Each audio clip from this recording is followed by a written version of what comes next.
John King for the Sprawl post-fight at ACB 70 alongside, not victorious, alongside Danny Missin. Nearly victorious for a moment. Let's get right into that. Obviously, you and Aaron Aby fighting for the second time. A lot of bad blood, and you two put together a phenomenal fight. Yeah. You know, judges read out the scorecards. You were favoured, you were the winner, but then it kind of got corrected, and obviously it went in Aaron's favour. Yeah. Talk about, you know, what was going through your mind through that whole period. I knew it was a close fight. I mean, points have got to be done in numbers, right? And I don't think the numbers really reflect. You know, the fight was close. I had him dropped and hurt. He had me. He was grinding me out and stuff like that. You know, and it was typical Danny Missin style and typical Aaron Aby style. When they said that I won at the end, I knew I hadn't won. You know, I came out of that fight. I knew I hadn't won. I knew I put up a good fight, and I knew that, you know, I was in there. And I think I know now that after my time out, I can hang with the top guys again. You know, and I belong up in that upper echelon of the UK flyweight scene.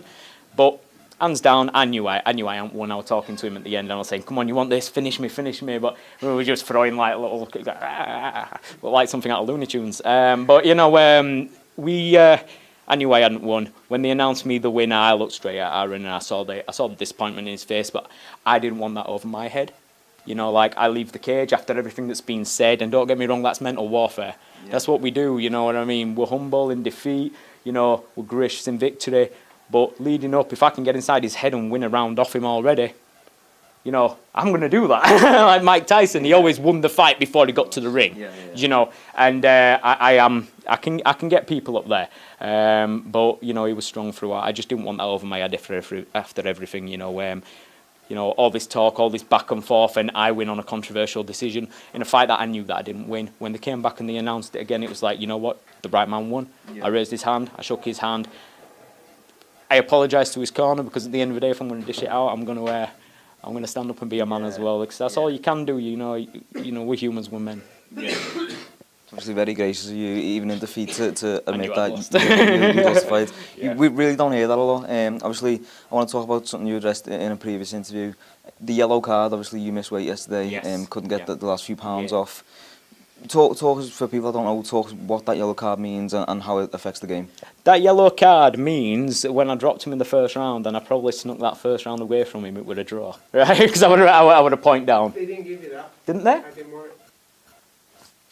You know what, right? You just get nicer. Okay, I didn't have the yellow card, okay? So what that would have meant is, top man, what that would have meant is I would have been a point down. That's how I was fighting anyway, like I was a point down. So he put the fear of God in me, but I wasn't really a point down. So yeah, I would have been a point down. It's I think from the Russian Federation or something. Correct me if I'm wrong, but it's something they do out there. They used to do it to speed fights up in Pride and stuff like that, you know. So yeah, I was under the impression that I was a point down. Yeah. My fault, I missed weight.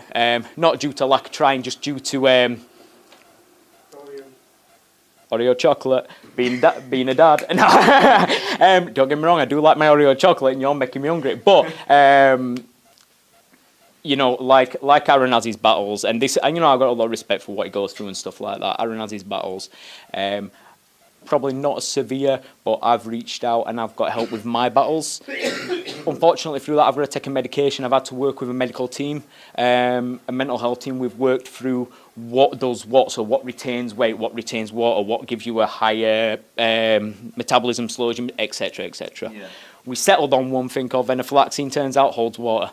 Right, so I'm there trying to get this water off. 90 minutes in bloody sauna, but held water, so yeah. Fair enough. Very interesting stuff. You know, obviously, in case anyone didn't kind of catch that, you would have had the yellow card for you know, missing weight, but obviously Aaron and his team said that they didn't want that. They wanted to be, you know, like just take it away, which is obviously very gracious of Aaron. Walking away from this fight, I'm sure you know you look in good spirits. What's next for you? I feel like I'm in the mix with the top guys again. You know, I took it to a guy who's now 3-0 on this show. You know, he's changed a lot over the last 3 years. Yeah. And I believe that I belong in that upper echelon. I've finally got a stand-up game, which I was always a bit of a brawler, but I never as technical and thought about it and countered as well as I have been doing. Yeah.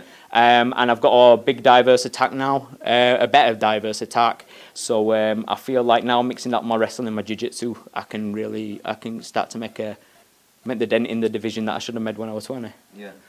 I assume, you know, although we're winning, you're going to celebrate a little bit. I assume it's Oreos. It's Oreos, it's pizza, it's a bit of everything. I just want to go home and I just want to see my boys and I just want to give them a big cuddle and let them know Daddy's okay. Yeah, perfect. Enjoy yourself, Danny. Congratulations. Thank you very much.